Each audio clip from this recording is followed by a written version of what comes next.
Hello students. So in previous class of NTSC chemistry हमने chapter 1 start किया था class 9th का, that was matter in our surrounding. आज की class में हम उसके बचे हुए कुछ क्वेश्चंस जो रह गए थे, I told you there were about 24 questions, उसमें से 16 क्वेश्चंस हमने कर लिए हैं, तो बचे हुए कुछ 8 क्वेश्चंस हम आज करेंगे. उसके आगे फिर हम बढ़ेंगे is matter around us pure वाले चैप्टर पे and we'll be doing questions of that. जितने भी क्वेश्चंस आज कंप्लीट हो जाते हैं. आई होप आपने लास्ट क्लास के क्वेश्चंस को अपना कॉपी के अंदर ज़रूर लिखा होगा. एज आई ऑलवेज से कि कॉपी के अंदर लिखें उसे, ठीक है. और अगर आपके कोई क्वेरीज वगैरह हैं तो आप चैट सेक्शन के अंदर पूछ सकते हैं. अगर चैट सेक्शन के अंदर कोई प्रॉब्लम आ रही है तो आप माइक ऑन करके पूछ सकते हैं अपना doubt. There is no problem with that.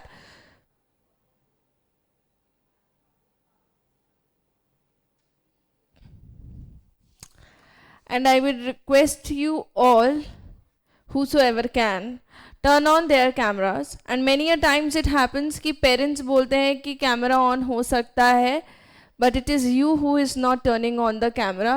So I would suggest अगर ऐसे भी कोई बच्चे हैं तो they should turn on their cameras, because after all it is going to be reported to your parents. Now last class में हमने ये क्वेश्चन किया था. So you guys know the answer of this question? Yes, ma'am. किसी को doubt है? No, ma'am. So what was the answer of this question? तने सिरोठिया, तने आप जवाब दे सकते हैं बेटा.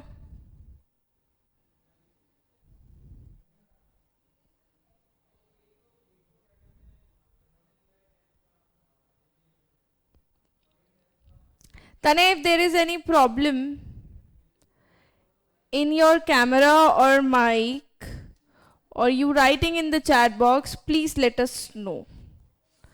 Okay, Suryanshu, I'll tell it again. Pranav Sahu.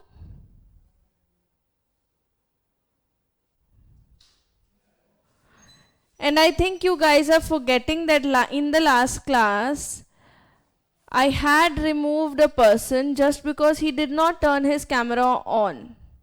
And you will be missing the whole class.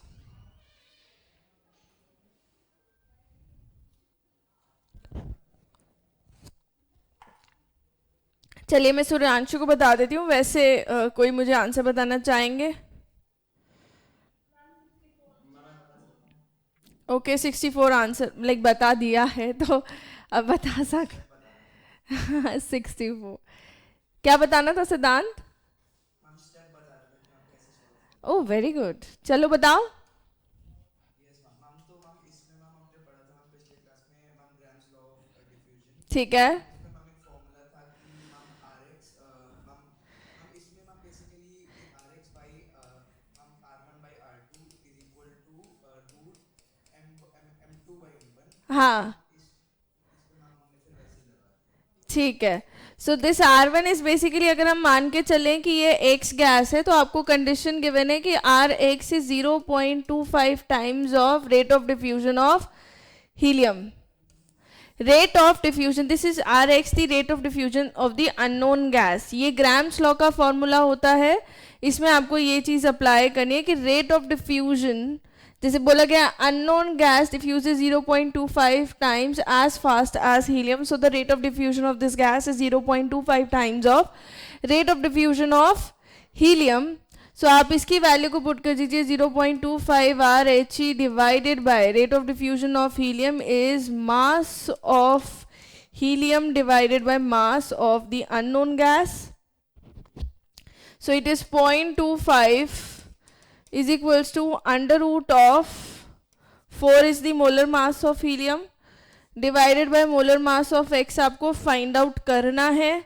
Squaring both sides, 0.25 square is equals to 4 divided by molar mass of X, and molar mass of X will come out to be 64.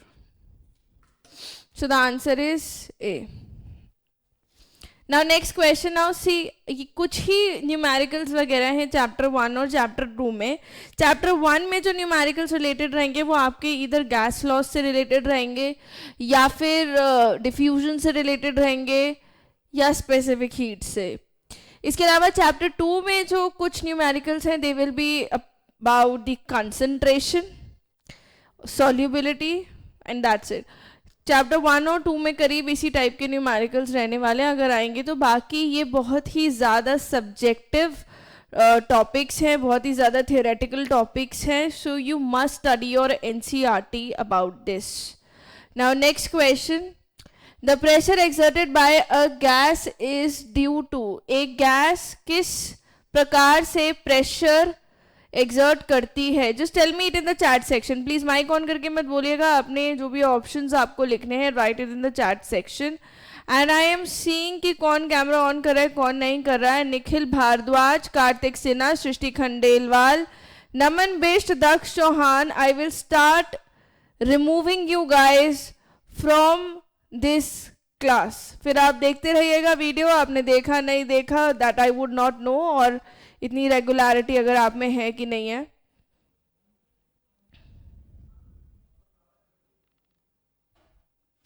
अगर आप यहाँ पे chat section में भी reply, okay Nikhil, no problem. अगर आप chat section में भी रिप्लाई नहीं दे रहे हैं and you are not turning on your camera, that means you are not available in the class and there is no point for the attendance if you are not available in the class.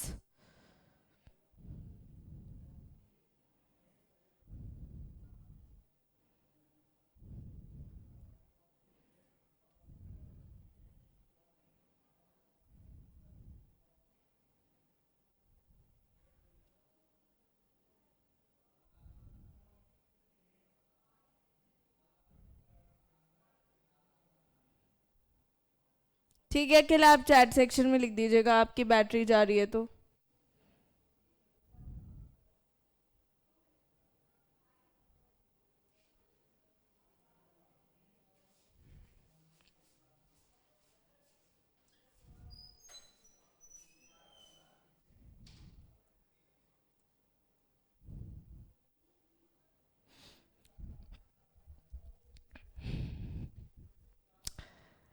Ayushi ma'am please, जो भी ये लिख रहे हैं ना कि they are having some network issue और they have some problem with the camera, please note down the names of the students and ask their parents, because I have confirmed it with some parents that they don't know why the student is not turning on the camera. So please write their names separately and ask and confirm it with their parents कि कोई network problem है उन्हें या उनके पास camera का problem है, हो नहीं रहा है and all that. If they can confirm it, no problem.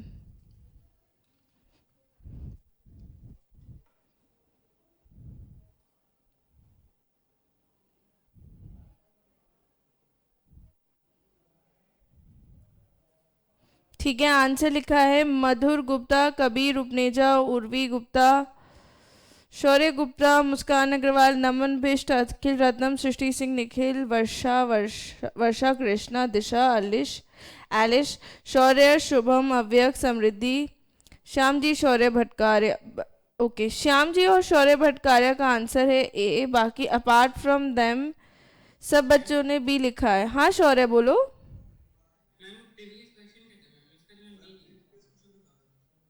क्या?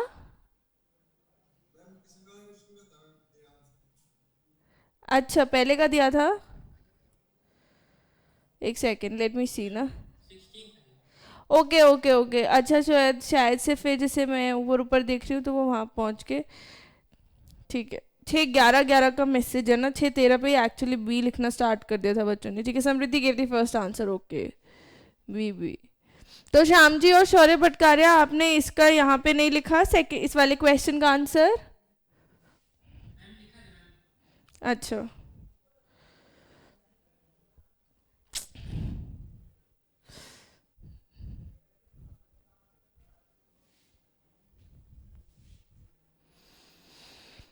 ठीक है. The pressure exerted by a gas is due to the collisions with the walls of container. जब भी कोई गैस होती है उसके अंदर जो भी प्रेशर क्रिएट होता है That is due to the collision with the walls of the container. Suppose here you have a gas, the particles will be colliding with themselves and they will be colliding with each wall.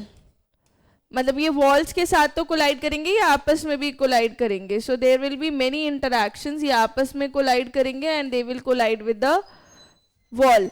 लेकिन जो pressure create होता है, pressure is basically exerted जो walls के साथ में ये collisions create करेंगे. यहाँ पे जो ये अटैक करेंगे, ये जो भी प्रेशर मतलब कोलाइड करेंगे, तो उसको हम pressure as an of the gas count करते हैं. इंटर पार्टिकल कोलिजन को नहीं करते हैं काउंट. ठीक है, नेक्स्ट क्वेश्चन देखते हैं. Many of you were correct, B option is correct. Next question, which of the following statement is true? Which of the following statements is true? The first statement is saying doubling the pressure on a liquid will halve its volume. Second statement कह रही है decreasing the pressure on a solid significantly reduces its volume. Third statement is increasing the pressure on a solid will decrease its mass. D is increasing the pressure on a gas usually decreases its volume. ठीक है, सो अव्यक्त से start हो गया answer देना. D D D D. Okay, Aditya, Elish, अर्जी, Divyansh, Daksh, Akhil, Shyam. Okay, अच्छा. सो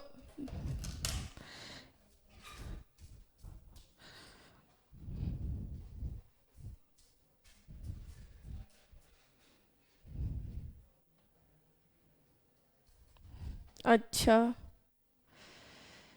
ठीक है. So many of you are saying D. Mayank Patel, क्या आपका माइक ऑन हो सकता है? कैमरा नहीं हो पाए तो माइक ऑन हो सकता है. And Aditya Verma, why is your camera not on? हाँ मयंक, मुझे एक बात बताओ, डी क्यों होगा आंसर?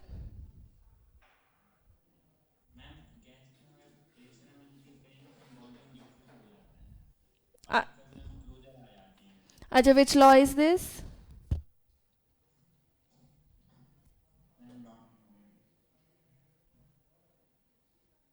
अच्छा, ये नहीं पता आपको कि प्रेशर अगर हम increasing the pressure on a gas usually decreases its volume. और इसका वाइस वर्सा कह सकते हैं क्या? वॉल्यूम लाइक इंक्रीज होगा तो प्रेशर डिक्रीज होगा. किसका प्रेशर डिक्रीज होगा?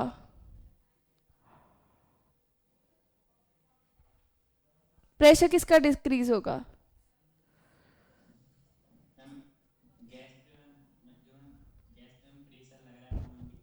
अगर मैं वो कांस्टेंट रखूं और वॉल्यूम बढ़ा दूं, क्या मैं ऐसा कर सकती हूं? तो फिर प्रेशर में कोई चेंज नहीं आएगा, वॉल्यूम बढ़ जाएगा.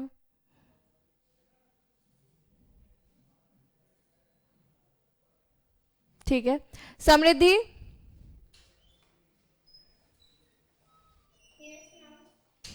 हाँ, ये इस स्टेटमेंट का वाइस वर्सा बताना, ट्रू होगा कि नहीं?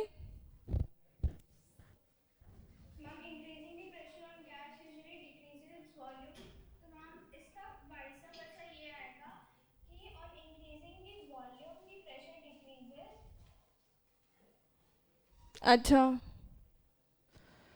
Pressure decrease of what? किसका प्रेशर डिक्रीज हो जाएगा? लाइक जो आप अप्लाई कर रहे हैं या गैस का pressure? There are two pressures बेटा. अभी जैसे हमने कहा कि गैस है, अगर वो कोलाइड करती है तो वो गैस क्रिएट कर रही है pressure, that is the pressure. Okay, और एक प्रेशर ये होगा कि जैसे मान लो आप जो एक्सटर्नल प्रेशर लगा रहे हैं, मतलब एक तो गैस का प्रेशर होगा और एक एक्सटर्नल प्रेशर होगा कि नहीं. मान लो ये एक कंटेनर है, इसके ऊपर एक लिड लगा हुआ है. ठीक है, एक मतलब कुछ पिस्टन जैसा आप मान लो. एक प्रेशर तो ये होगा जो आप एक्सटर्नली लगा रहे हैं, है ना. दूसरा ये होगा जो ये गैस वॉल के ऊपर लगा रही है. नहीं, मान लो मैंने इसे कांस्टेंट कर दिया, मतलब हम पहले जितना प्रेशर लगा रहे थे, मान लो 180 एम, या 2 atm करीब, मान लो कि 2 atm ही है। अब 2 atm प्रेशर के साथ में यदि अगर मैं वॉल्यूम इंक्रीज करूंगी तो क्या होगा गैस के प्रेशर को?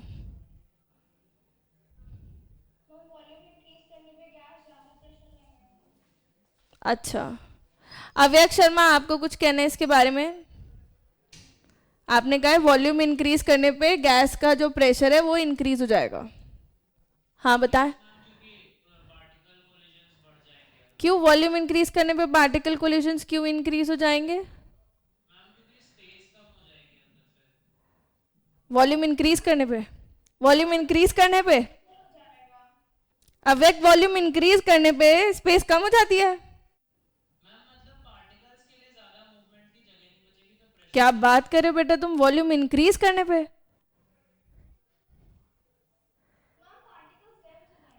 अच्छा, शौर्य भटकारी आपको क्या लगता है?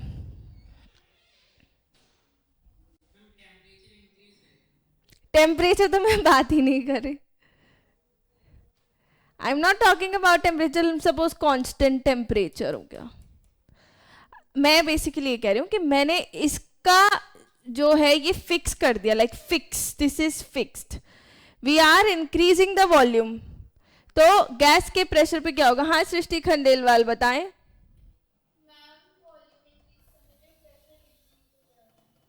अच्छा वर्षा आपको क्या लगता है, क्या कह रही है, सही कह रही है गलत कह रही है?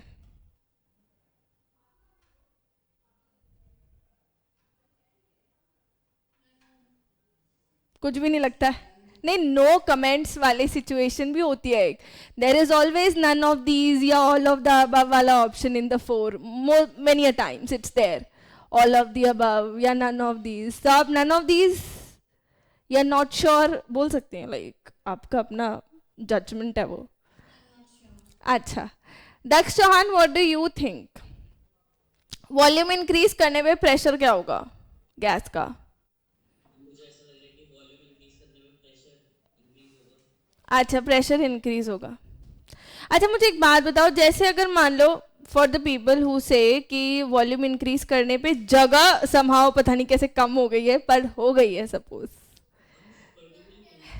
ऐसा कैसे हो सकता है? वैसे वॉल्यूम वॉल्यूम नहीं पढ़ा आपने मैथ्स में, लाइक वॉल्यूम इंक्रीज कर रहे हैं और जगह कम हो रही है। हाँ जी हाँ जी सृष्टि आपने आंसर दे दिया, आपका सही है आंसर बेटा। अच्छा ठीक है आप करिए एक्सप्लेन।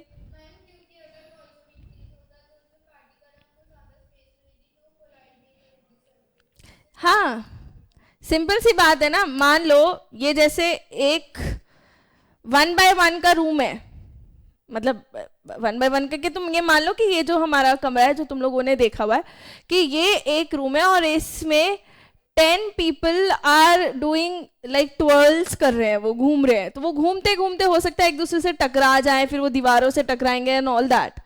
नाउ इफ अगर हम इसका ट्वाइस बिग रूम ले लें, सो पॉसिबिलिटी इज लेस कि they will collide with the wall और नॉट, होगी कम कि नहीं?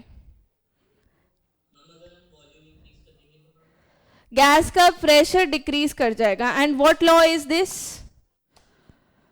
व्हाट लॉ इज दिस, क्या कुछ नाम है इस लॉ का? Yes it is Boyle's law. Basically Boyle's, ये तो सिंपल सी बात है, ये तो आप एग्जर्ट कर रहे हैं, ये स्टेटमेंट उसकी है कि अगर आप इसके ऊपर प्रेशर ऑब्वियसली इंक्रीज करेंगे तो volume of gas will decrease.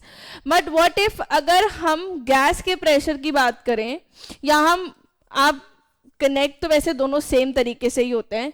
Boyle's law क्या कहता है कि अगर किसी गैस का प्रेशर, अगर आप किसी भी गैस का प्रेशर और वॉल्यूम के बीच में रिलेशन देख रहे हैं एट कांस्टेंट टेम्परेचर, तो pressure is inversely proportional to volume. जितना ज्यादा आप वॉल्यूम बढ़ाएंगे प्रेशर उतना कम हो जाएगा गैस का।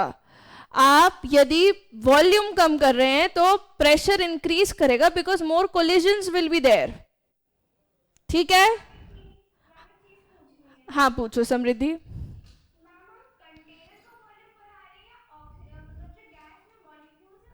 बेटा अगर कोई गैस है उसका वही वॉल्यूम है जो वो कंटेनर का वॉल्यूम है, नहीं, गैस तो पूरे में स्प्लिट हो जाती है ना, लिक्विड्स की तो बात ही नहीं कर रहे हम। अगर आपने मान लो 1 लीटर पानी लिया है, 2 लीटर के कंटेनर में लिया है, पर लिक्विड का वॉल्यूम क्या रहेगा 1 लीटर। बट अगर आपने 2 लीटर का कंटेनर लिया है, उसके अंदर आपने गैस कितनी भी ली, उसका वॉल्यूम कितना मानेंगे 2 लीटर ना, पूरे में एक्सपैंड होगी ना।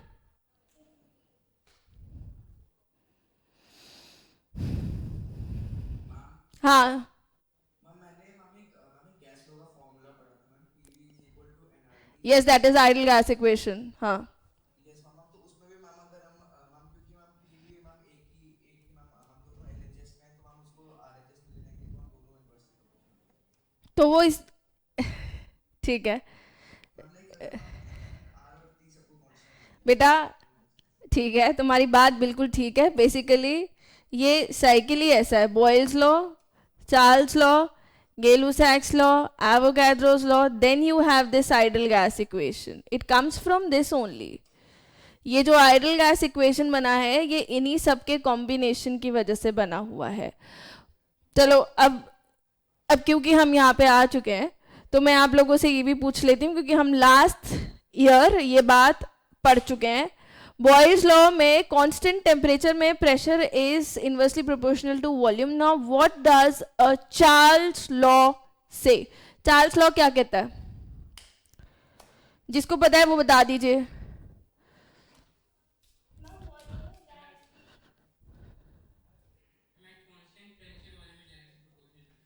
हाँ समृद्धि, यही कहना चाह रही थी आप या कुछ और कहना है?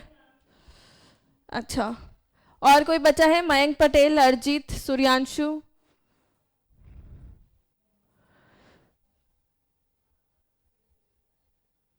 अरिजीत पटेल है, अरिजीत सिंह है, एक लड़का है यहाँ पे। आदित्य सिंह प्लीज अपना कैमरा ऑन करें। अरिजीत नॉट रिस्पॉन्डिंग, पता नहीं है नहीं है। Let me see. Yes ma'am. बेटा इतनी देर में रिस्पॉन्ड किया आपने?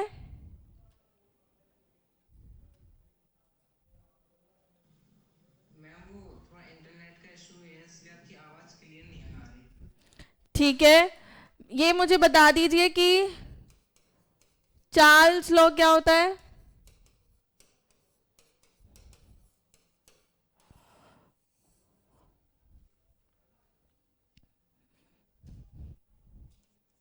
बता दो सटर पटर एकदम।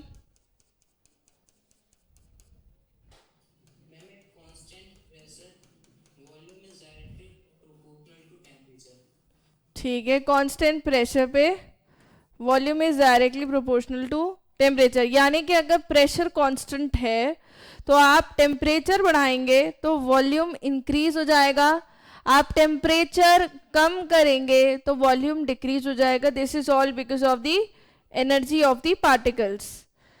कौन सी energy directly proportional to temperature होती है? Yes, kinetic energy is directly proportional to temperature. Very good.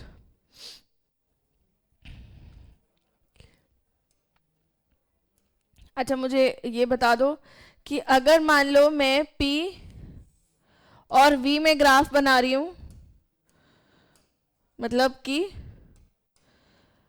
Boyle's law के अकॉर्डिंग, मतलब कांस्टेंट टेम्परेचर पे मैं ग्राफ प्लॉट करना चाह रही हूँ P और V के बीच में, कैसा ग्राफ आएगा ये? What type? हाँ जी, किसने कहा कर्व आएगा? अच्छा दक्ष चौहान आप बताओ क्या हो सकता है? Why straight line? अभी तो कांस्टेंट टेम्परेचर पे हमने पढ़ा। अच्छा ठीक है चलो, स्ट्रेट लाइन है तो इसके बीच में बता दो ग्राफ, P और 1/V के बीच में।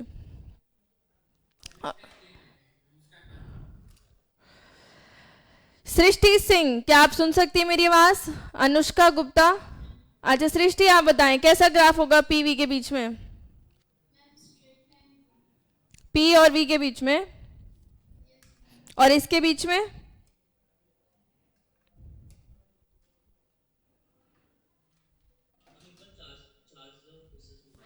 ठीक है चार्ल्स लॉ, एक मिनट पहले मैं तुमसे, ये तो बॉयल्स लॉ का ग्राफ पूछ रही हूँ मैं। श्याम जी आप बता सकते हैं?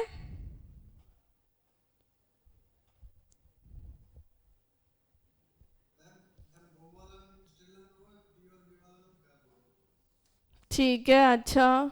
Krishna, Krishna are you listening? आपको आवाज आ रही है कृष्णा? हाँ बताएं क्या होगा। क्या? अच्छा, कर्व एज इन किस टाइप का curve? There are many sorts of curve, है ना? कर्व नहीं होते ऐसे, कर्व बहुत तरीके के होते हैं बेटा।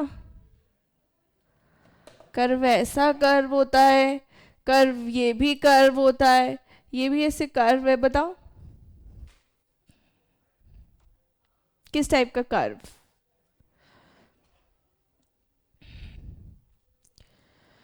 दिव्यांश आपका कैमरा ऑफ है। सांची श्रीवास्तव कैमरा ऑन करें।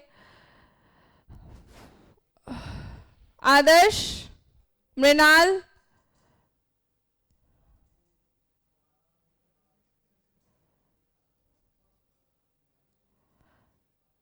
मुस्कान कुमारी, अच्छा Vanshika,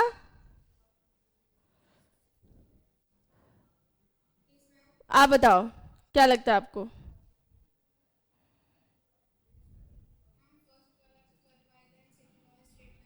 Which type of curve it will be? There are many curves. Just tell me which type of curve. अच्छा कैसे ड्रॉ करूं मैं?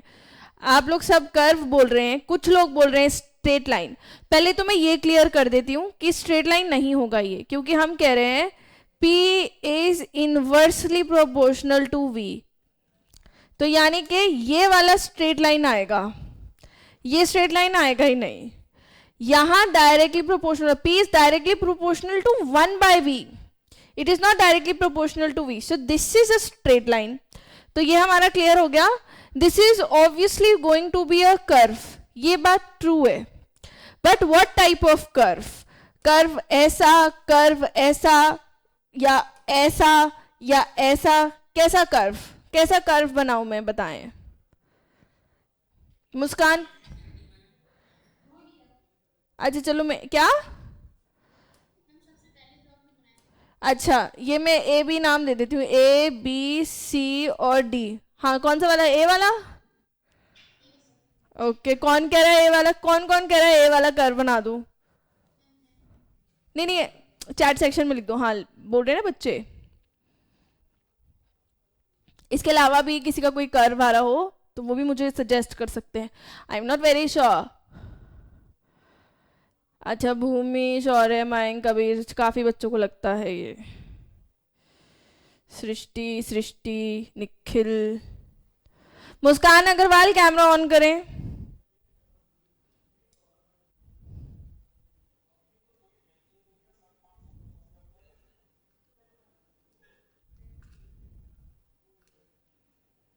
और प्लीज मेरी ना नोटिस का वेट मत किया करें।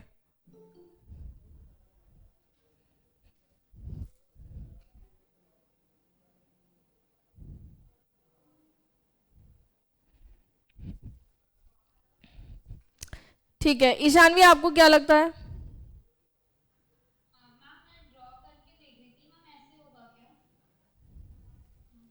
अच्छा तुमने ऐसा बनाया है, अच्छा ठीक है ठीक है ठीक है ठीक है ठीक है ईशानवी, ये इतना स्ट्रेटली ऐसे नहीं आएगा बिल्कुल। It will be a curve, it will be downwards, it will be a downward curve, ये बात बिल्कुल सही है।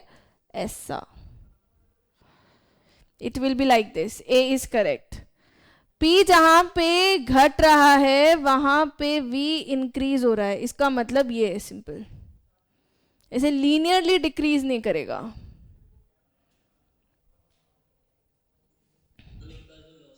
हाँ बेटा मैं आ रही हूँ उसके ऊपर। ये बात सबको क्लियर है? कर्व बना लिया सबने PV और P1/V के बीच में? ठीक है, देखो चार्ल्स लॉ क्या कहता है कि volume is directly proportional to temperature at constant pressure. आप जब प्रेशर कांस्टेंट कर देंगे तो कोई भी गैस कितना वॉल्यूम ऑक्यूपाई करेगी वो उसके टेम्परेचर के डायरेक्टली प्रोपोर्शनल हो जाएगा। क्यों? क्योंकि जितना ज़्यादा टेम्परेचर होता है उतनी ज़्यादा काइनेटिक एनर्जी होती है पार्टिकल के पास में, तो वो एक दूसरे से दूर जाने की कोशिश करते हैं और एक्सपैंड करने की कोशिश करते हैं। टेम्परेचर इंक्रीज करने पे gases expand, that is why वो उतना ज्यादा वॉल्यूम ऑक्यूपाई करने लग जाएंगी। अगर आप टेम्परेचर डिक्रीज करेंगे तो उनकी एनर्जी थोड़ी सी कम होगी और वो कंप्रेस होना स्टार्ट हो जाएंगी। तो this is why constant pressure पे द वॉल्यूम ऑक्यूपाइड, मतलब आप प्रेशर के अंदर आप कोई चेंज नहीं कर रहे हैं, आप 1.5 ATM का लगा रखे हैं तो 1.5 ATM का ही लगाए रखिए। आप टेम्परेचर इंक्रीज करेंगे तो वॉल्यूम इंक्रीज हो जाएगा। ठीक है दक्ष? नाउ इसमें अगर आप देखेंगे जैसे वॉल्यूम और टी के बीच में it should be a straight line.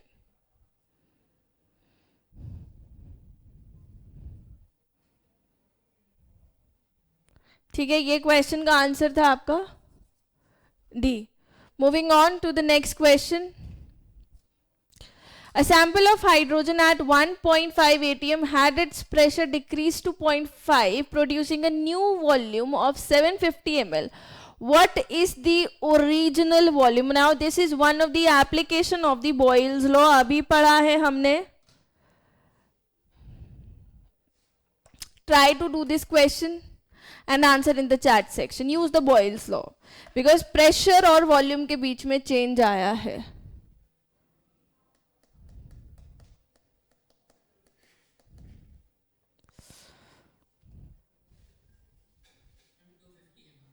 बेटा इन द चैट सेक्शन, मतलब मेरे को नहीं पता सही है नहीं सही है, मैं सिर्फ आपका वो रिकॉर्ड हो जाए। ये वंश नाम के बच्चे को कोई जानता है? किसी बच्चे का शॉर्ट फॉर्म हो? पता नहीं।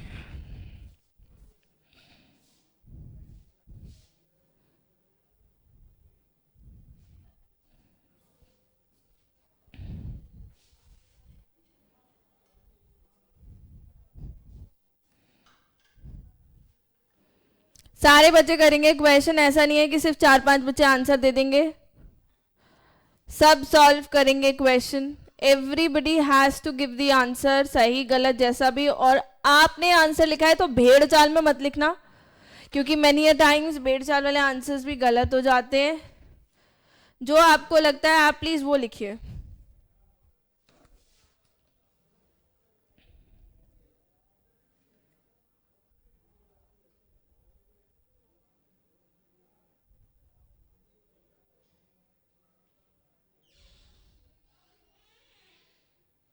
मृणाल आपने लिखा है कुछ?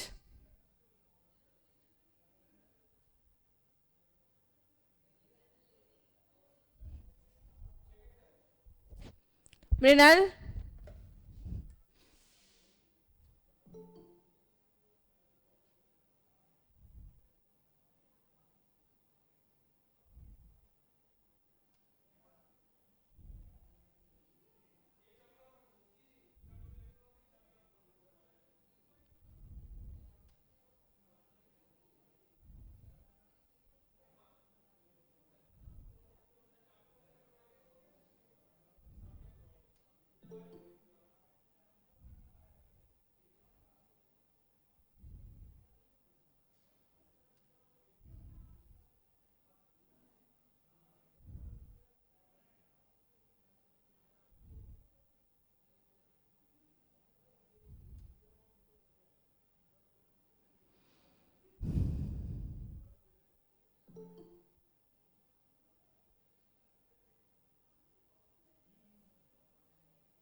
ठीक है, काफी बच्चों ने लिख दिया आंसर, लेकिन काफियों ने नहीं लिखा है। मुस्कान अग्रवाल, माइक ऑन करिए।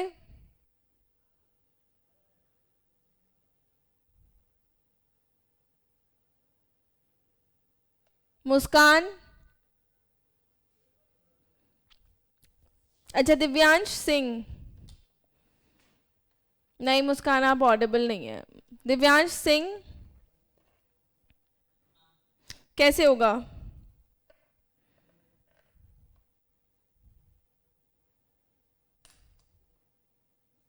ये 250 ml कैसे आएगा?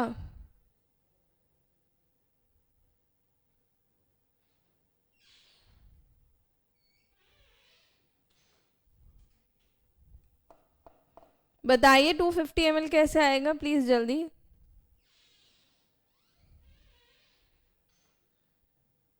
क्या?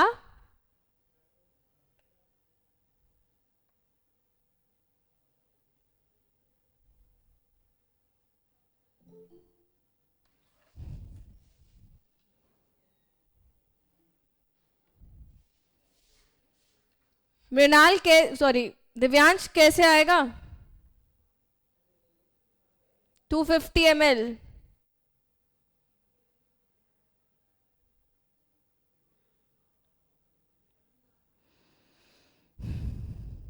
वंशिका डी कैसे आएगा तुम्हारा आंसर?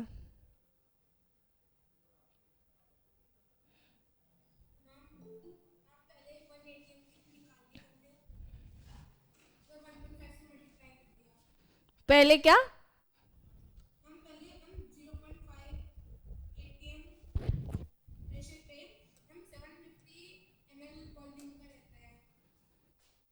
अच्छा, point a sample of hydrogen at 1.5 new volume. अच्छा, 0.5 पे ये 750 ml रहता है, ठीक है। हम्म, 1 के लिए निकालेंगी 500 हो जाएगा। फिर अच्छा ठीक है, 1/750 आएगा। अच्छा, फिर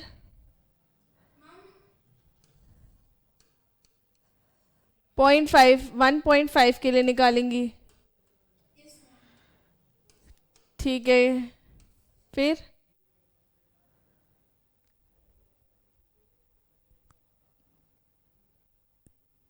तो तुमने निकाल तो लिया 250। क्या करेंगे 1/750 इंटू 1.5, ये क्या है? 250 आ रहा है।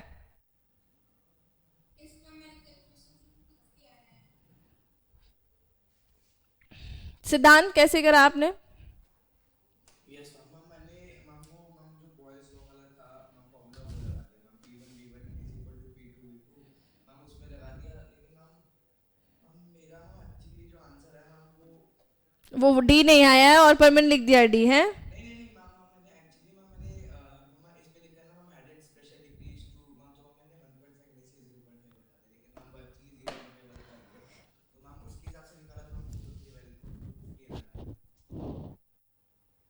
किसके हिसाब से निकाला आपने? मैम मैंने मतलब ये जितने भी सब कुछ है ना ma'am, P1 V1 is equal to P2 V2 ma'am, इसमें सबको डाल दिया वैल्यू, तो मैम बन गया 1.5 into V1 is equal to 750 into 0.5, और मैम 750 इंटू 0.5 375 अपॉन 1.5, तो मैम 250 आ गया। नहीं, मैं एक्चुअली वंशिका, तुमने थोड़ा सा कुछ गलत नहीं बताया था। तुमने अगर ये बताया 1.5 डिवाइडेड बाई 750, इससे तुम्हारा 250 ml आ रहा है। तो किससे आ रहा है 250?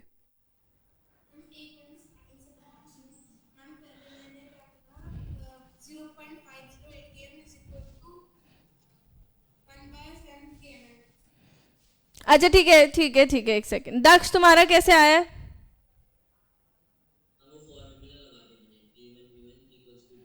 अच्छा, तो सब बहुत तेज हो रहे हैं, तो सबने फॉर्मूला लगाया P1 V1 is equals to P2 V2। सबको ये फॉर्मूला पता है? क्या सबको ये फॉर्मूला पता है?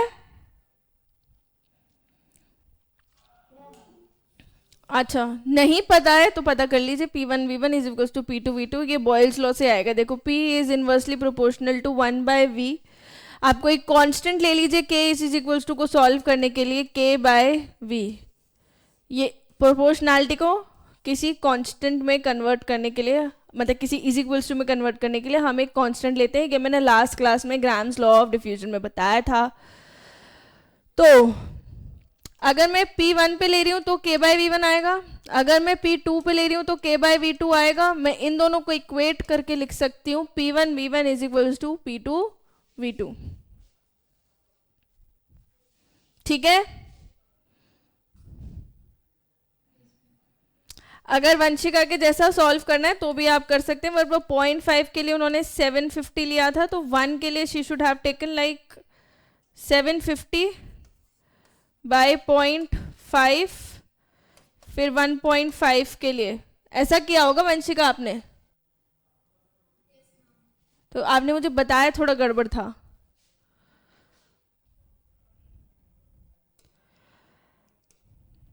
बेसिकली इतना पता है कि ये कम ही आने वाला है, ये ज़्यादा किसी सूरत में नहीं आएगा, और ऐसा खैर ऑप्शन भी नहीं गिवन है। Answer is 250। इसी तरीके से आप चार्ल्स लॉ को लेकर के भी, एक सेकेंड, आप चार्ल्स लॉ को लेकर के भी एक फॉर्मूला निकाल सकते हैं, which is V1/T1 is equals to V2/T2। हाँ, अब बोले मैम।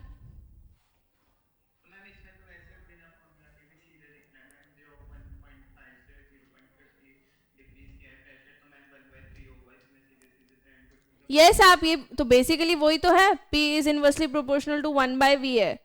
तो जितना P इंक्रीज करेगा या डिक्रीज करेगा उसी तरीके से V पे इफेक्ट आएगा।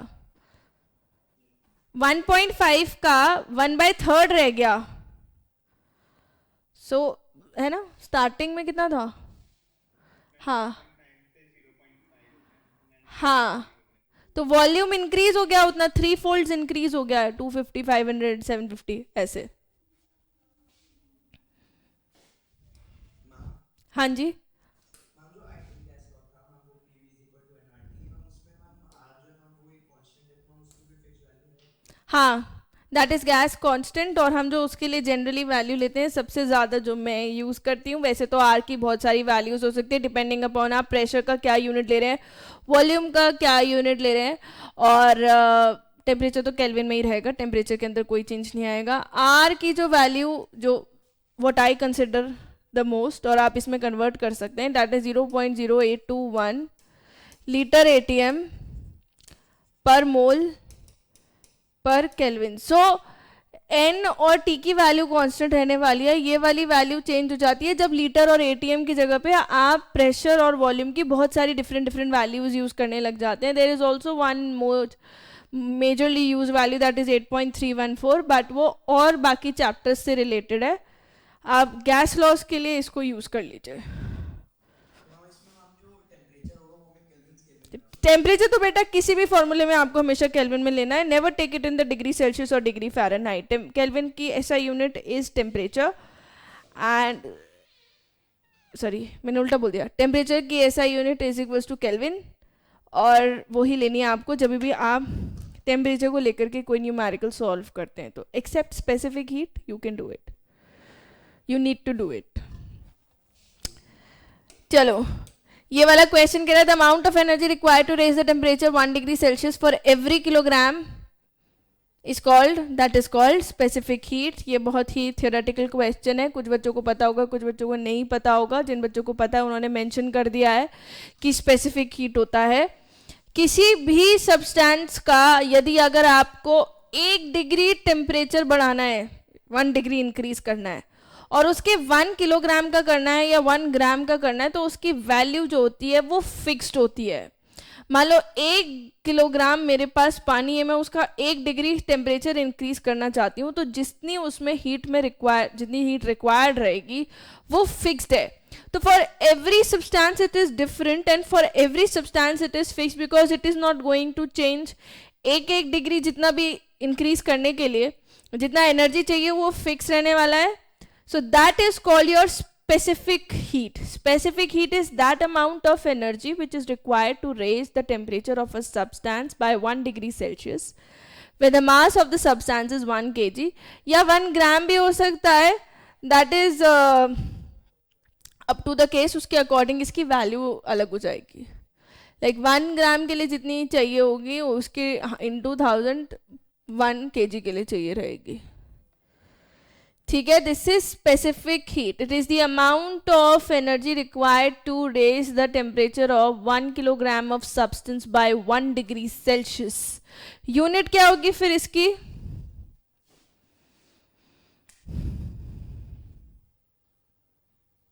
स्पेसिफिक हीट की यूनिट क्या होगी? कोई बता सकता है? कैन एनीबॉडी टेल मी?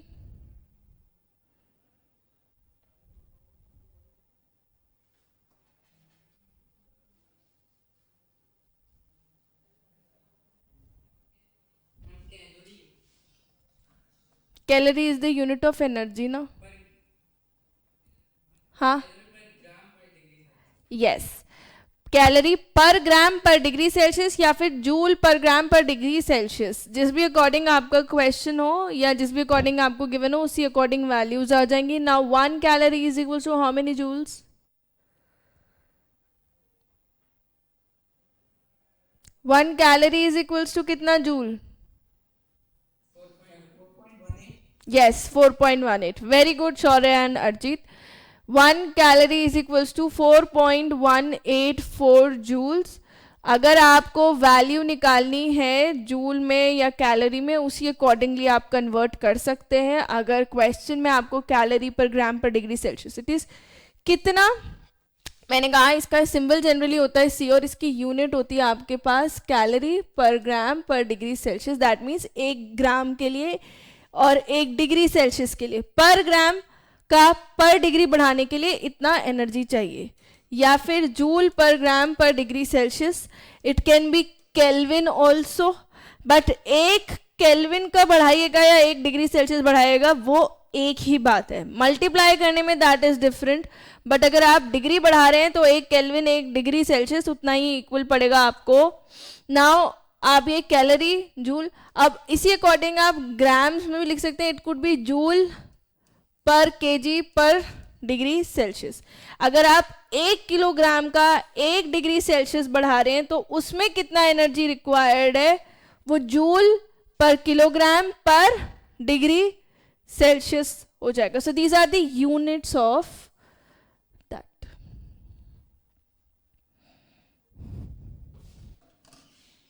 ठीक है, लिख लिया सबने?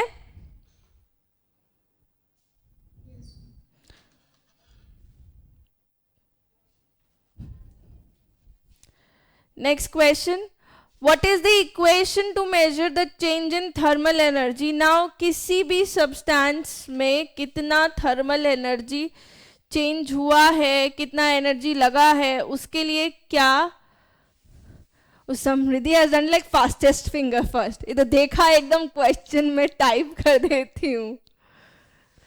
सो उसके लिए क्या फॉर्मूला हो सकता है? ऐसा कॉन्फिडेंस लाएं.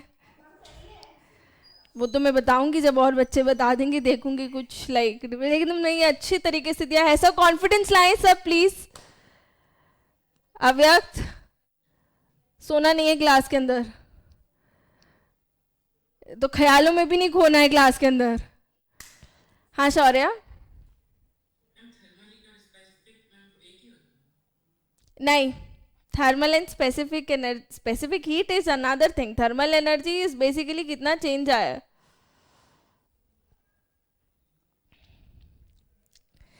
लाइक कितना हीट कंटेंट आपने किसी चीज का बढ़ाया है या घटाया है. मास. सी स्पेसिफिक हीट है ना, अभी बताया. C is the symbol of specific heat.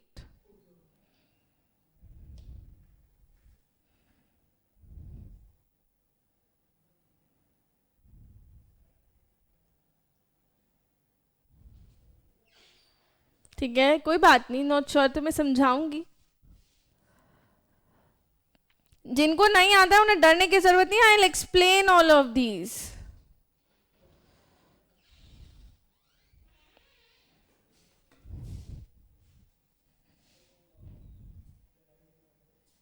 ठीक है,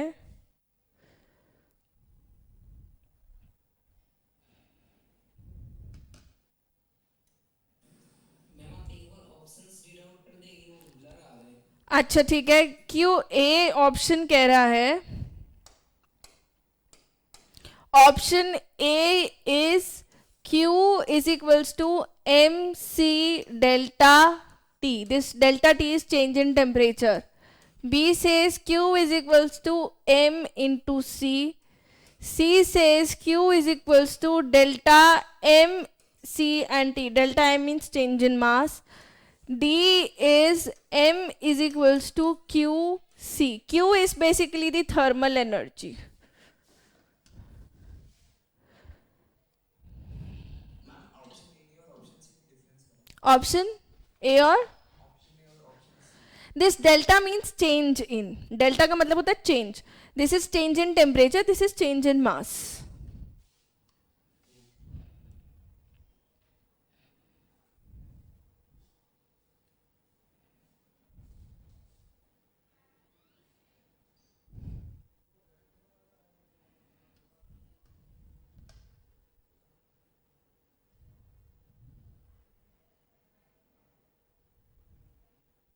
ठीक है, गैस कर रहे हैं सब।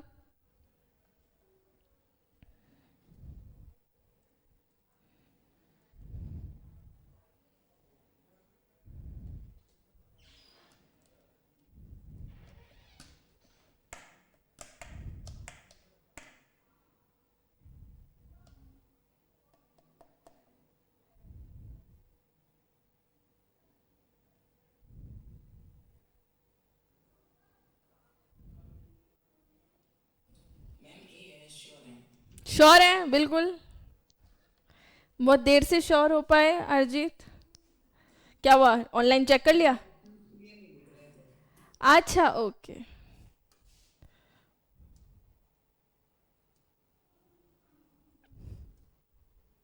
एक सेकेंड।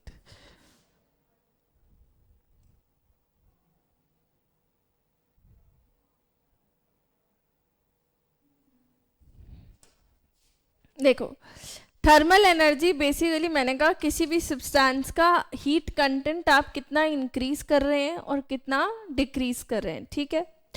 अब यदि अगर आपके पास 1 ग्राम सब्सटेंस है और उसका 1 डिग्री सेल्सियस आप इंक्रीज करते हैं तो कितनी हीट आपको सप्लाई करनी पड़ेगी? C amount of heat, this is the specific heat. क्या ये बात क्लियर है सबको? पिछले क्वेश्चन से आए हैं हम, क्या ये बात सबको क्लियर है कि मैं सी अमाउंट ऑफ एनर्जी लगाऊंगी अगर मुझे 1 ग्राम सब्सटेंस का 1 डिग्री सेल्सियस इंक्रीज करना है? आदित्य सिंह, मयंक पटेल, वंशिका, एलिश, दिव्यांश, ईशानवी, दिशा, सभी बच्चों का रिस्पॉन्स चाहिए मुझे। वर्षा, सृष्टि, अर्जुन, मुस्कान, सांची, भूमि, हाँ ठीक है ठीक है, चलो सबको ये बात क्लियर है। अब अगर मान लो मैंने 100 ग्राम ले लिए उसके, तो मैं कितना एनर्जी सप्लाई करूंगी बताओ? This is the thermal energy. अगर मान लो 1 ग्राम का 1 डिग्री सेल्सियस बढ़ाने के लिए सी अमाउंट ऑफ एनर्जी लग रहा है, तो 100 ग्राम के लिए कितना लगेगा? 200 के लिए कितना लगेगा? बेसिकली मास इंटू कर दें, सो मास इंटू सी, ये तो होने वाला है। कुछ भी m मास की अगर चीज है उसका आपको 1 डिग्री सेल्सियस बढ़ाना है तो यूल डू m इंटू सी, ठीक है। अगर आपको 1 डिग्री नहीं, आपको 4 डिग्री बढ़ाना है उसका, तो क्या करेंगे? इंटू 4। भाई 1 डिग्री बढ़ाने के लिए आपको अगर x अमाउंट ऑफ हीट लग रहा है तो 4 डिग्री बढ़ाने के लिए आप 4 इंटू एक्स करेंगे, ठीक है। तो यहां हम लिखते हैं delta T. Delta T is the change in temperature. मान लो मैं 37 डिग्री से 37, जिनको हिंदी नहीं आती है, 37 डिग्री से मैं या तो मान लो 42 डिग्री सेल्सियस पे जाना चाहती हूँ। कितना डिग्री इंक्रीज किया मैंने? 5 डिग्री। तो जो भी चेंज है वो वैसे ही आ जाएगा, ठीक है। Delta T is basically T2 minus T1. T2 is the final temperature. F लिख देती हूँ मैं, and this is the initial. तो अगर मेरे पास कोई सब्सटेंस T इनिशियल टेम्परेचर पे है m मास का, उसको मुझे T फाइनल पे लेकर के जाना है, तो मुझे कितना हीट सप्लाई करने पड़ेगा? mc delta TA. ठीक है, सबको क्लियर है? सबको ए ऑप्शन करेक्ट है. डेल्टा एम, भाई मास में चेंज नहीं आएगा, मास में चेंज नहीं आएगा अगर आप टेम्परेचर चेंज कर रहे हैं तो. If the temperature is constant तो स्टेट में मैटर का मास चेंज हो सकता है. Only if the temperature is constant, तभी तो चेंज होती है ना स्टेट. अगर किसी के मन में ये दिमाग में डाउट आ रहा हो कि मैम मास में चेंज आ सकता है, तो बेटा वो तब आएगा जब टेम्परेचर कांस्टेंट होगा और स्टेट का चेंज हो रहा है, तब भी total mass will be same, but आप कह सकते हैं कि वन स्टेट में इट माइट हैव चेंज्ड. ठीक है, तो delta M mass is conserved. हाँ जी, हाँ जी मैम.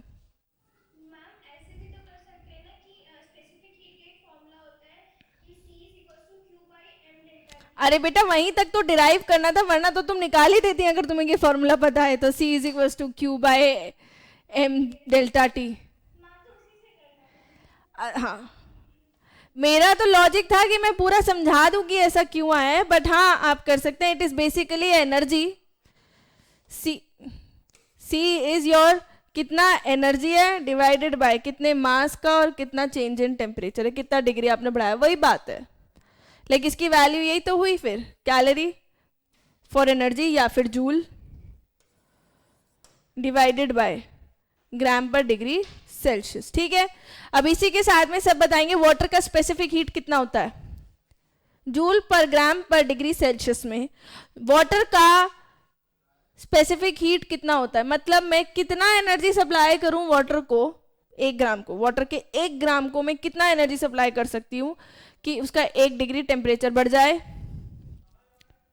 बहुत आसान है, नहीं आता होगा तो याद करने के लिए बहुत आसान है. इट इज 1 कैलोरी, बहुत इजी है.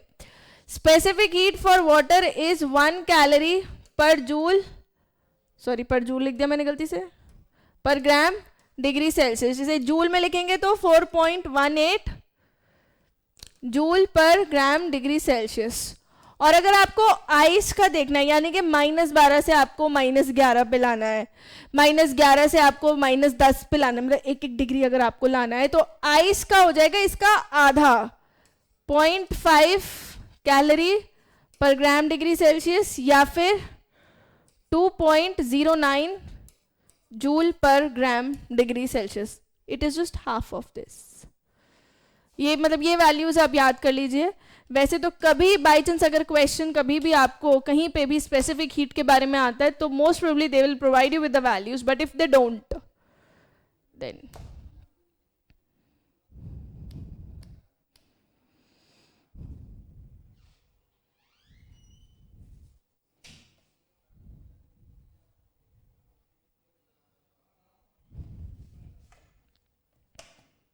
ठीक है. बढ़े आगे.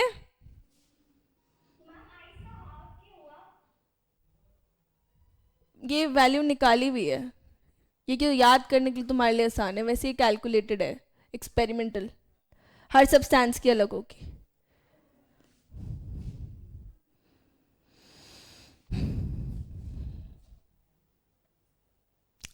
नाउ एक क्वेश्चन आ गया इसके ऊपर ही. अब पहले हमने स्पेसिफिक हीट के बारे में जाना कि क्या होता है, फिर स्पेसिफिक हीट का फॉर्मूला या हीट का फॉर्मूला, थर्मल एनर्जी का फॉर्मूला जाना. अब उसका एक एप्लीकेशन देख रहे हैं कि the specific heat of aluminium is इतना, how much heat is released when a 10 gram piece of aluminium foil is taken out of the oven and cools from 100 to 50 degree Celsius. चलो calculate कर दो.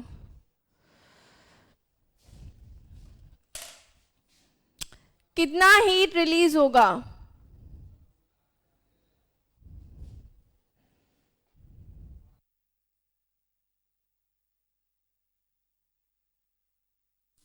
और जो भी आपका answer है please उसे चैट सेक्शन में लिख दीजिएगा. I will just see to it कि आपका सही है कि नहीं है, फिर पोल कराएंगे.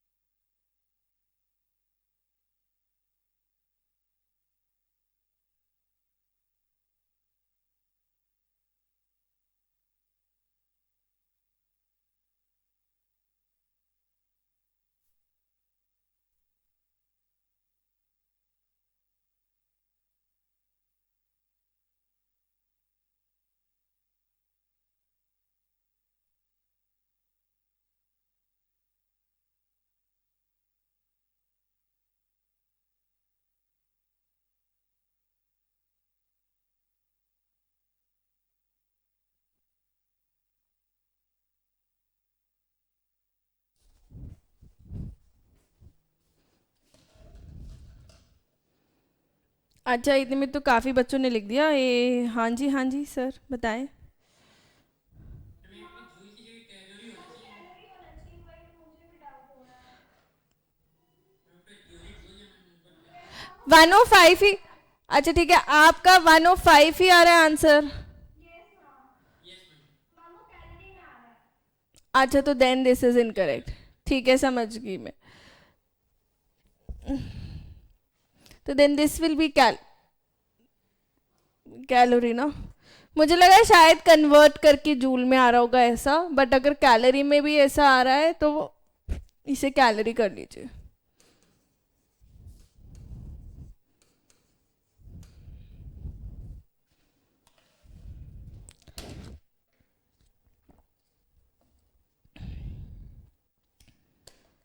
मैं देख रही हूँ बहुत कम बच्चों के रिस्पॉन्स आते हैं. एलिश, एलिश कुशवाहा,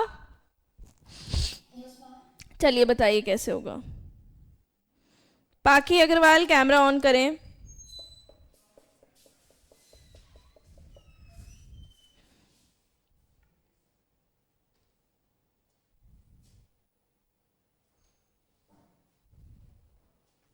और मैं सब देख रही हूँ कि कौन बच्चे यहाँ पे बाद में रह जाते हैं और कौन से नहीं रह जाते हैं.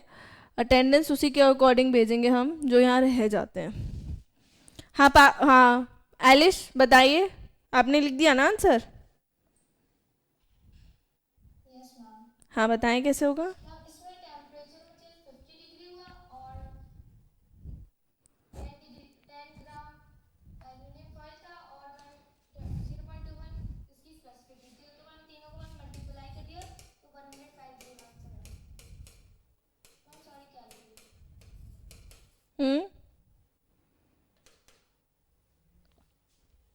ये किया आप लोगों ने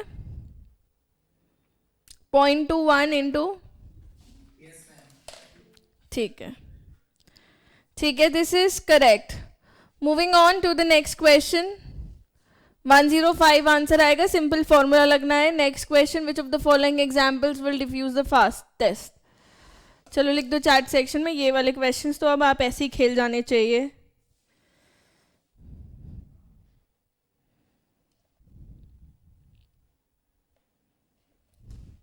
आपको क्वेश्चन पूरा दिखाई दे रहा है.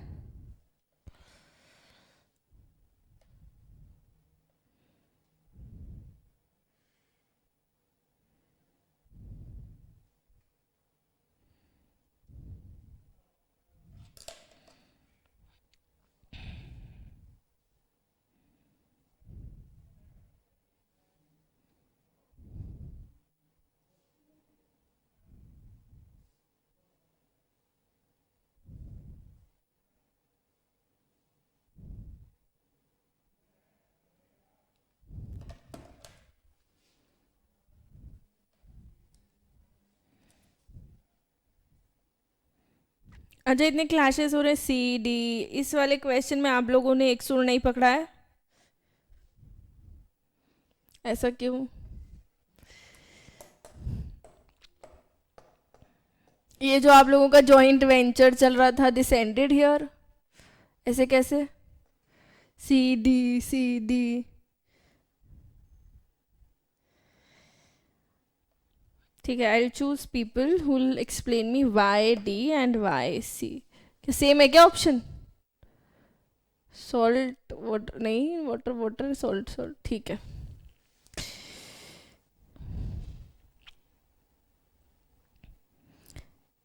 ठीक है, Arjun Agarwal, Arjun Agarwal, please explain why D.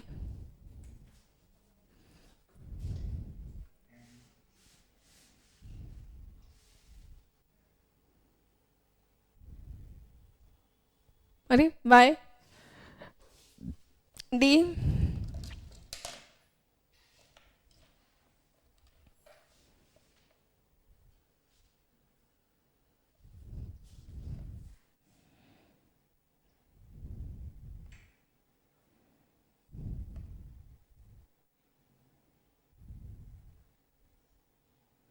अरे बताइए।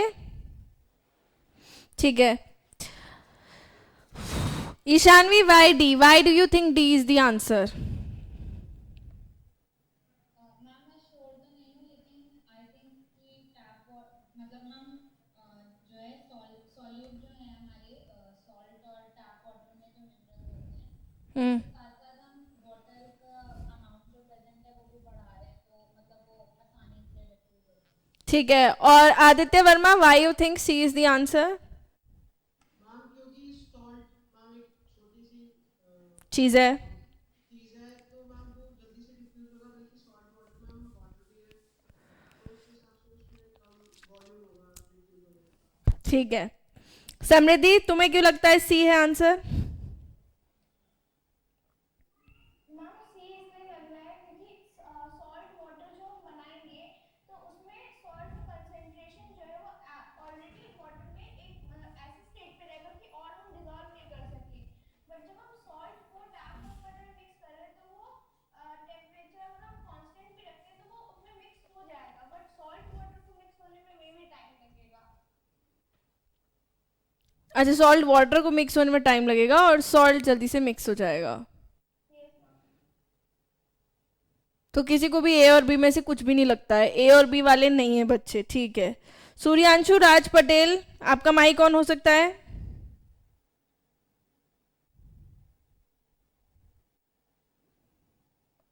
सूर्यांशु। आदित्य सिंह, आपका माइक ऑन हो सकता है? In salt water there is already salt. अच्छा ठीक है, सृष्टि सिंह।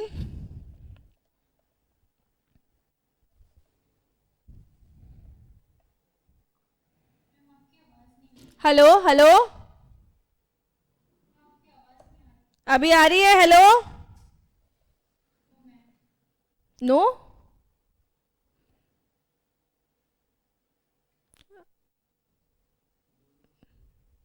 नहीं, अभी आ रही है कहने के बाद तुमने कहा नो। आई सेड अभी आ रही है, शी सेड नो।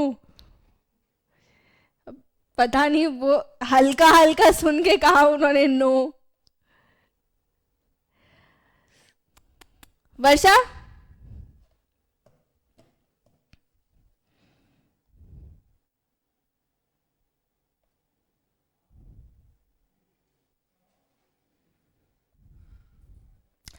वर्षा।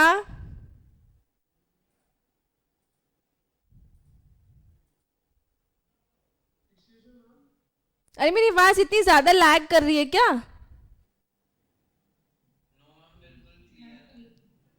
अच्छा अच्छा, ऑप्शन में ये तो बताया नहीं सैचुरेटेड है या अनसैचुरेटेड है। वाह, कोई जरूरत नहीं है उसकी।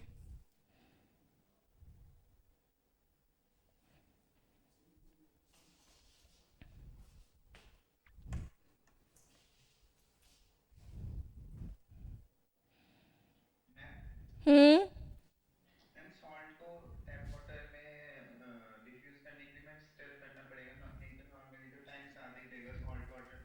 अच्छा अच्छा ठीक है। अच्छा एक बात बताओ सभी बच्चे, आई थिंक, अरे समृद्धि क्या जवाब दिया था तुमने? मैं भूल गई, बताना। मैम मैंने ये बोला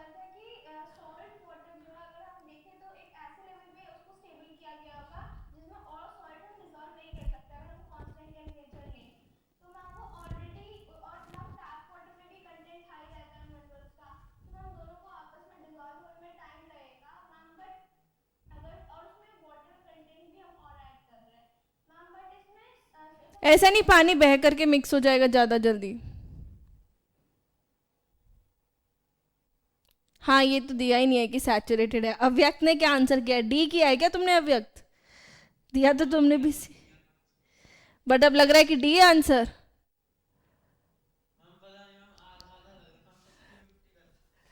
अच्छा ठीक है, तो लेट्स जस्ट सॉल्व दिस 50-50। कोई और बच्चा है जो अपने लाइक रिव्यूज पुट इन करना चाहते हैं, एक्सेप्ट मैं आपसे पूछूं, आप भी इंटरैक्ट करें, बताएं कि कोई है ऐसा बच्चा जो लाइक अपने व्यूज देना चाहते हैं इस क्वेश्चन के बारे में।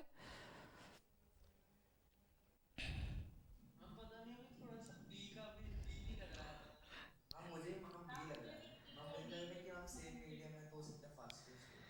अच्छा अब डी लग रहा है सी लिखने के बाद। मैम नहीं मैम, आदित्य क्या करें आप, क्या होगा? यस मैम, वो सैचुरेशन जब तक नहीं पता चलेगा कैसे डिसाइड करेंगे।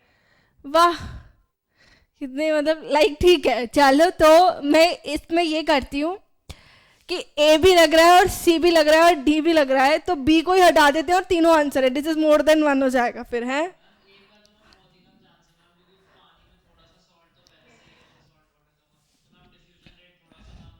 अच्छा तो what do you mean by diffusion? Diffusion की डेफिनेशन बताएं।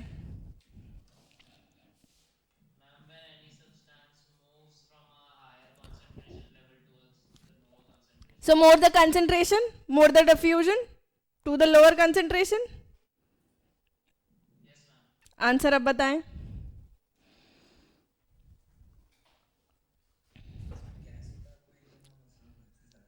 अरे द मोर, अच्छा चलो जनरली मैं इसने बता दिया ना, हायर कंसंट्रेशन ग्रेडियंट से, हायर कंसंट्रेशन से something is going to lower concentration. Now what do you think which has the higher concentration? जितना ज्यादा कंसंट्रेशन हाई होगा उतना ज्यादा वो लोअर की तरफ जाएगा। मैम तो डी होगा। शौर्य भट्टाचार्य, अरजीत पटेल, बेटा आप लोग भी कुछ बोल लो।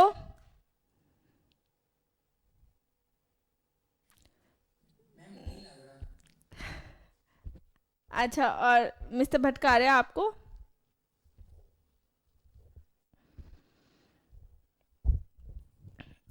अच्छा नहीं, ऐसा कुछ नहीं है। क्या लगता है दक्ष तुमको फिर आंसर क्या होगा? Yes C is the correct answer. C is the correct answer. Salt, salt से ज्यादा कंसेंट्रेशन तुमने सॉल्ट वाटर का मान लिया है। पानी के अंदर नमक है। ओ बहन क्या?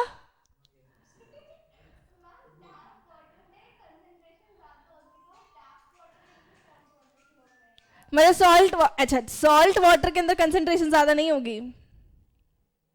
क्या बात कर, मैं समृद्धि एक मैंने नमक लिया पानी में घोला और मेरे को तो टेस्ट में भी आ रहा है वो नमक, और एक वो नॉर्मल पानी है टैप वाटर जिसके अंदर सॉल्ट है बट वो मेरे टेस्ट में नहीं आ रहा।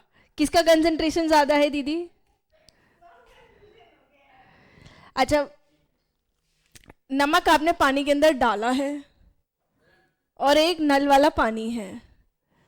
हाँ जी हाँ जी हाँ जी अर्दित, ओ सॉरी श्याम,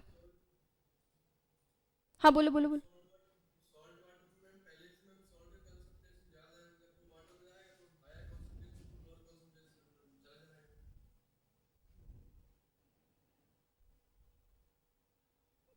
अच्छा तो यहाँ तो कंसंट्रेशन है ही नहीं सॉल्ट की, और सॉल्ट है, ये सिर्फ सॉल्ट है, प्लीज इस बात को ध्यान दें, सिर्फ इस पे ना जाएं, सॉरी इस पे, सिर्फ इस पे ना जाएं। ये सॉल्ट है, ये सॉल्ट वाटर है, दोनों हो तो टैप वाटर में ही रहे। लाइक हाउ, कैसे कंपेयर भी कैसे कर रहे हो वैसे तुम? मतलब ये भी टैप वाटर है, ये भी नलके का पानी है और ये भी नलके का पानी है। इफ यू नो नलके का मतलब दैट मीन्स नल एंड दैट मीन्स टैप। एक में आप नमक डाल रहे हैं और एक में आप नमक वाला पानी डाल रहे हैं। कंसंट्रेशन का ग्रेडियंट किस में सबसे ज्यादा होगा? डिग्रेडियंट मतलब डिफरेंस, किस में सबसे ज्यादा है? Difference is in salt and tap water.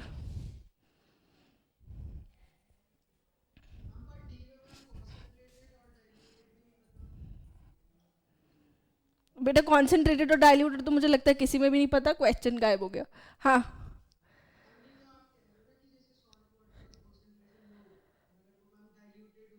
नहीं, लो लो कंपेयर, अरे compare compare, it is saying which is having fastest. मैं ये तो कह ही नहीं रही लो है या ज्यादा है, आई एम सेइंग एक नॉर्मल 10 ग्राम नमक है मेरे हाथ में, और वो 10 ग्राम नमक मैंने 100 ग्राम या मान लो 10 ग्राम पानी में ही मिला रखा है, कंसंट्रेशन किसकी ज्यादा है आदित्य? बस यही कंपैरिजन है, ठीक है।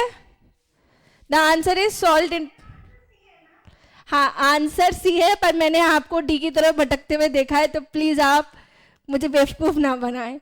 मैंने देखा है काफी जो सी वाले आंसर वाले डी की तरफ पहुंच गए थे, जैसे सिद्धांत, अव्यक्त, दिस सेड नहीं, हाँ मैम फिर तो ग्रेडियंट कह दिया आपने, डिफ्यूजन की डेफिनेशन बोल दी, ओह तो तुम तो बी पे ही पहुंच गए, तो that is another thing, but the answer is C.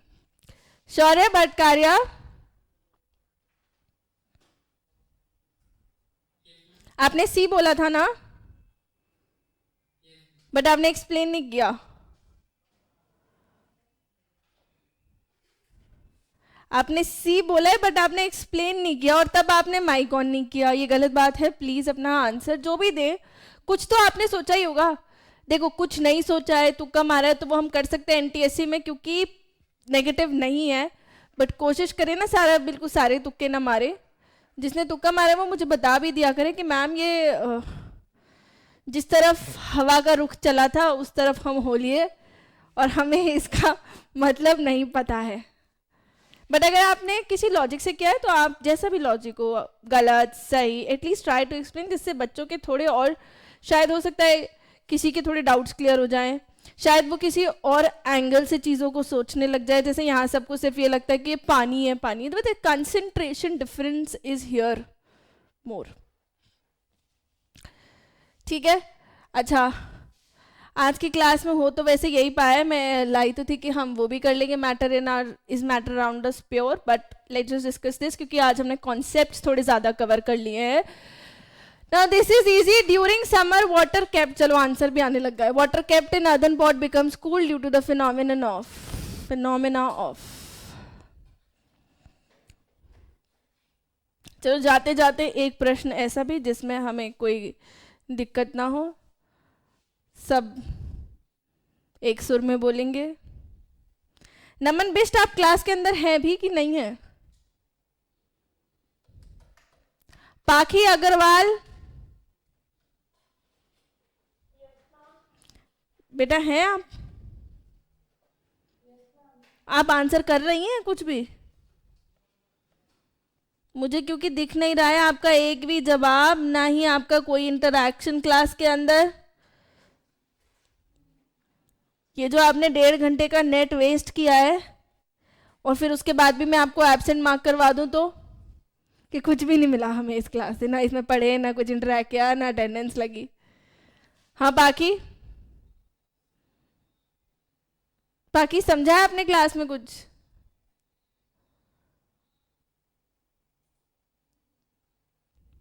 Please अगली क्लास में ज़रूर पूरी अटेंशन के साथ बैठिएगा, और कुछ नहीं आता है तो मुझसे ज़रूर पूछेगा, चैट सेक्शन में आंसर ज़रूर करिएगा, चाहे आप कुछ सवालों के करें, सबके नहीं करें।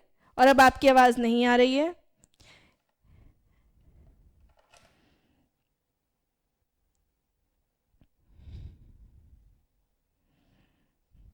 ओके सब जिंदाबाद के नारे लग रहे हैं इसके अंदर, सभी के सब है, वैसे तो चाल तो सबकी एक है, पर आंसर सही है तो फिर obviously we'll have to go with the flow.